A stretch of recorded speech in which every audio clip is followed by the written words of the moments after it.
aí, estudante, tudo bem? Professor Iagnael aqui de volta trazendo mais conteúdo jurídico para a sua carreira. E agora nós iremos tratar dos 3 últimos princípios da nossa matéria do direito empresarial, tá? Então vamos finalizar aqui a parte principiológica. Mas antes, vou pedir para você já deixar o seu like aqui nesse vídeo, deixar o seu comentário, tá? A sua crítica construtiva para que a gente possa melhorar o conteúdo para você e também deixa um aviso aqui para você não esquecer de seguir as nossas redes sociais, tá bom? Então vai ficar aqui abaixo na descrição o link das redes sociais, Facebook, Instagram, tá bom? Para que você possa acompanhar novas aulas que eu já estarei lançando para você nessas redes sociais. Então não perca tempo, já corre lá, segue a página do Instagram, curte a página do Facebook para que você possa utilizar destas aulas, tá bom? Então, após a vinheta, nós iremos começar aqui a nossa aula de princípios. Na tela!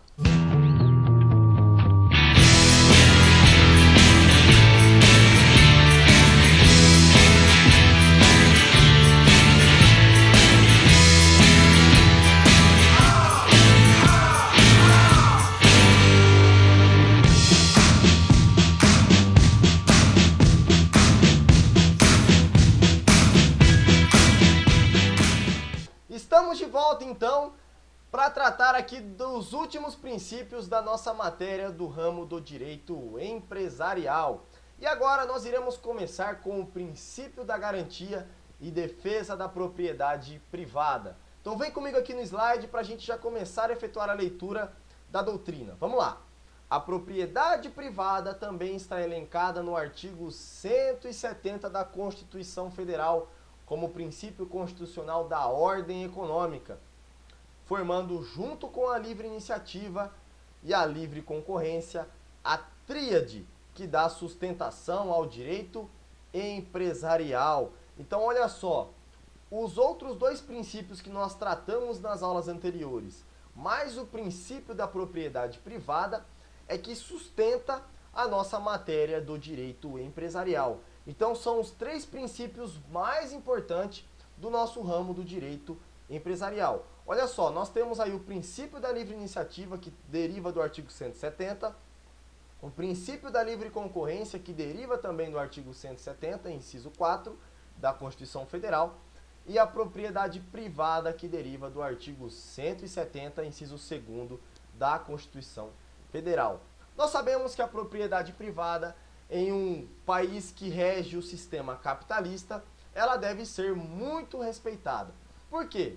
Se assim não for, nós estaríamos, na verdade, num regime comunista, né? Em que o governo é que manda na propriedade de todos, né? O governo é que baixa os decretos, que diz e institui o que deve e o que não deve fazer. Então deve haver um respeito à propriedade privada das empresas para que elas possam produzir os seus bens e serviços de forma que o Estado não fique ali interrompendo e dizendo a forma que vai estabelecer o preço, a forma da produção, o que vai produzir, o que não vai produzir. Então, deve haver esse respeito à propriedade privada. E nós já visualizamos aí países que adotaram o sistema comunista e não respeitaram o princípio da propriedade privada, que tornou um colapso econômico e social. Então, tendo isso como base, o princípio da propriedade privada é um princípio que deve ser altamente respeitado, tá bom? Então, princípio basilar aí,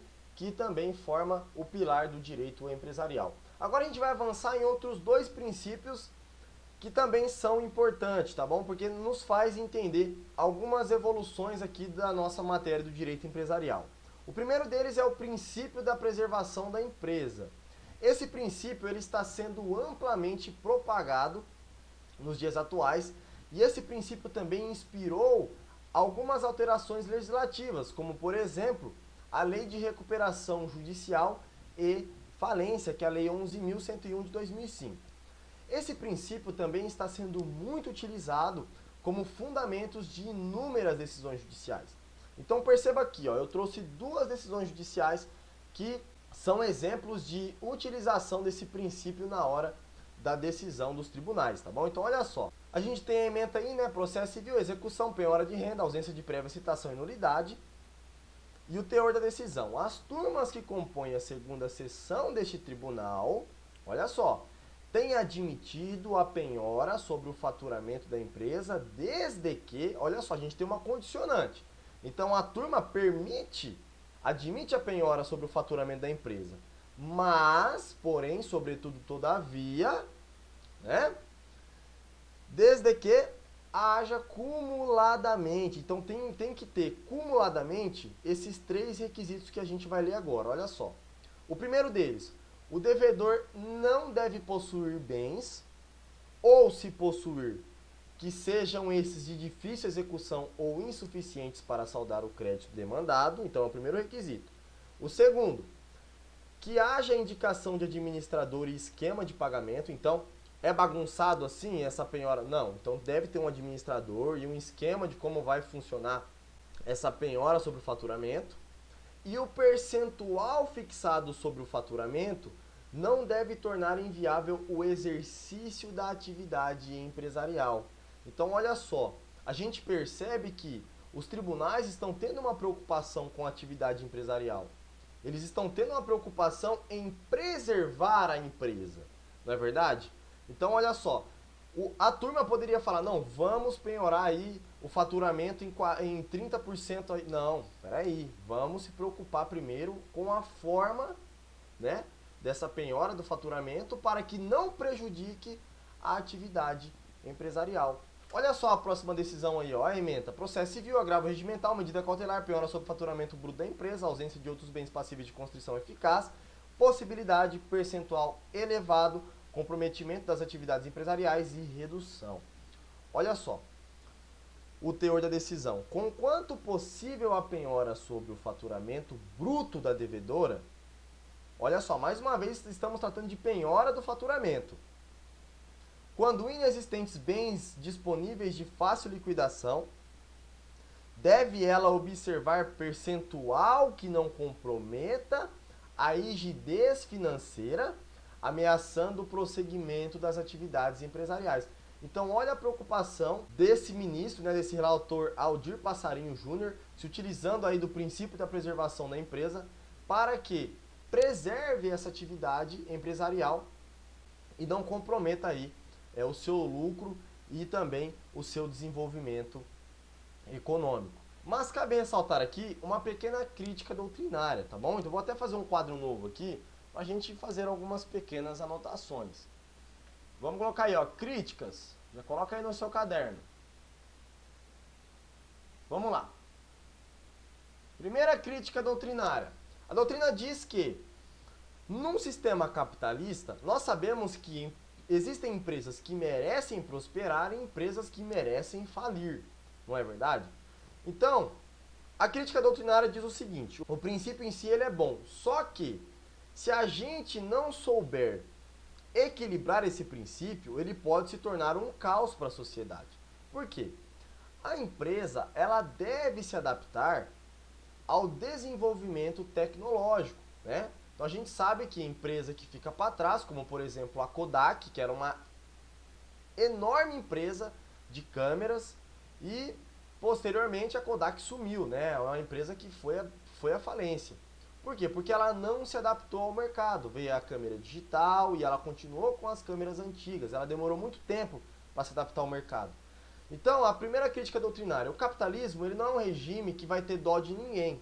Entendeu? Todo empresário tem que saber que a atividade econômica exercida é uma atividade que é de risco. Hoje você pode estar lucrando, amanhã você pode estar falido.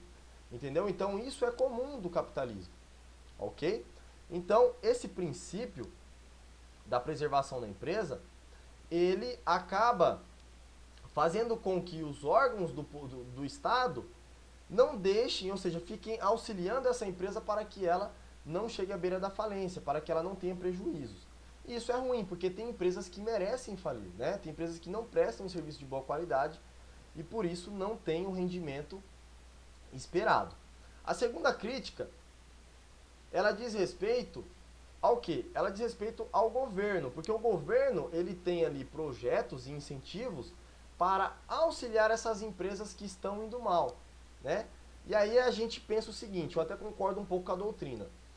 A própria sociedade paga os seus tributos, bem como a empresa, a gente sabe disso, mas a sociedade é que mais paga imposto. E esse dinheiro ele está sendo revertido para auxiliar uma empresa que não está agradando a sociedade. Porque se a empresa tivesse ali, vamos colocar um exemplo, se a empresa tivesse atingindo as expectativas dos consumidores, atingindo a expectativa da população, essa empresa estaria, por óbvio, tendo aí um bom rendimento, né? Se ela tivesse, se o administrador tivesse feito o papel dele, administrado corretamente a empresa, aí eles não administram certo, não atinge a função social da empresa, e aí por fim a empresa começa a falir e o governo vai com o dinheiro público ajudar essa empresa a se reerguer. Isso está também errado, né? Na visão desse doutrinador que é o André Ramos, tá? Livro do Direito Empresarial, que eu já deixei aqui também na descrição. Então eu até concordo com essa visão do doutrinador. Claro, a gente tem que sobrepesar. O princípio ele é bom, mas ele também deve ser equilibrado, porque senão a gente vai ter aí uma desestabilização desse princípio e vai causar, ao invés de causar um bem, vai causar um mal. E continuando, a gente vai para o nosso último princípio, que é o princípio da função social da empresa. Quando se fala em função social da empresa, fazemos referência à atividade empresarial em si.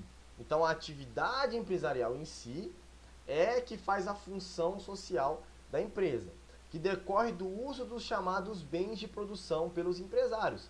Como a propriedade desses bens está sujeita ao cumprimento de uma função social, nos termos do artigo 5º, inciso 23 da Constituição Federal, o exercício da empresa estará satisfeita quando existir a criação de empregos, pagamento de tributos, geração de riqueza, contribuição para o desenvolvimento econômico, social e cultural do entorno, adoção de práticas sustentáveis e respeito aos consumidores. Quando que nós teremos a função social da empresa? Quando houver a criação de empregos, pagamento de tributos, geração de riquezas, contribuição para o desenvolvimento econômico e também a adoção de práticas sustentáveis e respeito aos consumidores. Então, olha só, esse princípio da função da empresa é que defende esses requisitos. Então, vamos lá, só para a gente fixar melhor. Então, aqui no meio a gente tem a empresa, tudo bem? Olha só, empresa. E em volta da empresa, para que exista a função social, nós temos que ter o quê? A geração de empregos. Já anota na sua apostila, hein? Também teremos o pagamento de tributos, que é de suma importância, que nós sabemos que esses tributos depois são revertidos para a educação, criação de escolas, creches, saúde, enfim. Geração de riqueza, desenvolvimento econômico, adoção de práticas sustentáveis, bem como o quê? O respeito aos consumidores. Então deve haver aí o respeito aos consumidores. E se não respeitar, a gente tem aí o Código de Defesa do Consumidor para defender aí o consumidor, que é a parte mais fraca. Tá bom? Então, qual é a função social de uma empresa? Nós temos aí esses requisitos que formam a função social da empresa. Cabe ressaltar um artigo de lei que reforça a existência desse princípio, que é o artigo 116 da Lei 6.404 de 76, que é a Lei de Sociedades por Ações. Então, olha só o que está escrito no parágrafo único do artigo. O acionista controlador deve usar o poder com o fim de fazer a companhia realizar o seu objeto e cumprir o quê? Vou até grifar aqui, ó. Sua função social. Então, cabe aí ao acionista, né? Então, ele tem o dever de cobrar dessa companhia, que ele tem ação, o cumprimento dessa função social. E tem deveres e responsabilidades para com os demais acionistas da empresa, os que nela trabalham e para com a comunidade em que atua, cujos direitos e interesses deve lealmente respeitar e atender. Nós sabemos que empresa também que não respeita esses critérios, ela tende a falir muito mais rápido, né? Mas enfim, a gente finaliza aqui então os principais princípios do ramo do direito empresarial Talvez na sua doutrina, no seu livro doutrinário, você encontre outros princípios além desses, tudo bem? E eu aconselho que você também aprenda sobre esses outros princípios, mas os princípios mais importantes dessa matéria foi aplicado aqui para vocês, tá bom? Até porque a gente não precisa ficar perdendo muito tempo com o princípio. Agora, nas próximas aulas, eu irei ensinar para você as fontes do direito empresarial, ou seja, as leis que reforçam essa matéria, e depois nós iremos começar a aprender de fato o que é empresário individual, o que é sociedade empresária, enfim, bom, vocês irão aprender aí vários outros requisitos aí da matéria, tá bom? Então eu agradeço aqui a sua presença nessa aula. Se você ainda não deixou o seu like, já deixa o seu like, não esquece. Se inscreva no nosso canal, compartilhe esse vídeo com o seu coleguinha que está tendo dificuldade, para que ele também possa ser um profissional e ajudar você aí futuramente na advocacia, né?